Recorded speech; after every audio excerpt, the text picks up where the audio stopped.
Hi friends. So ఇది వచ్చేసి మనకు లైటింగ్ ఉంది కదా, దివాళీ లైటింగ్ ఉంది, ఇది లాస్ట్ ఇయర్ది. సో ఇది ఏంటంటే వర్షంలో కలిసిపోయిన తర్వాత పక్కన పెట్టినాము. ఇట్లా ఏమైందని చూసినట్టయితే ఏంటంటే ఇక్కడ ఇది రస్ట్ పట్టి కంప్లీట్గా ఈ లైట్ అయితే బర్న్ అయిపోయింది. సో షార్ట్ సర్క్యూట్ అయ్యి కంప్లీట్గా ఊడిపోయింది ఇది.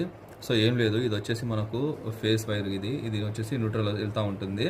సో మనకి ఏంటంటే అదే రకంగా మనం లాస్ట్ ఏదైతే ఉందో దానికి మనం అటాచ్ చేసేసినాము. సో చూడండి ఫ్రెండ్స్, సో ఇది వచ్చేసి మనకి ఫేస్ న్యూట్రల్ రెండు కూడా ఇక్కడ అటాచ్ చేసి మళ్ళీ ఇంకొక లాస్ట్ బల్బుని దాన్ని కార్నర్ చేసినాము. సో దానికైతే మళ్ళీ ప్లగ్ అయితే అటాచ్ చేస్తున్నాము. సో చూద్దాము, ఈ రకంగా చేసిన తర్వాత కంపల్సరీ ఆన్ అవ్వాలి. మరి చూద్దాము. సో మనం ఇట్లా అటాచ్ చేసిన తర్వాత ఇవి రెండు అతుక్కోకుండా వీటికైతే ప్లాస్టర్ వేసిద్దాము. సో ఇది వచ్చేసి ఏంటంటే ఆపరేటింగ్ అంతా ఇక్కడే ఉంది, జంక్షన్ బాక్స్ ఇది. సో దీని నుంచి మనకి ఆపరేటింగ్ ఉంటుంది, ఇవన్నీ బ్లింక్స్ అవుతూ ఉంటాయి కాబట్టి కంపల్సరీ డైరెక్ట్ మనం దీన్ని బోర్డులో పెట్టకూడదు. ఇంకా హై వోల్టేజ్ వస్తుంది కాబట్టి బల్బులు పోతాయి.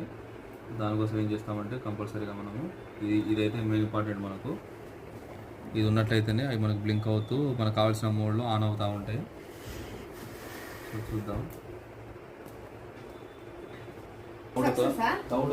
సో ఇక్కడైతే మనం పెడదాము, ఆన్ చేద్దాము. ప్లగ్ అయితే పెట్టేసినాము, ఇక్కడ మనం జాయింట్ చేసినాము.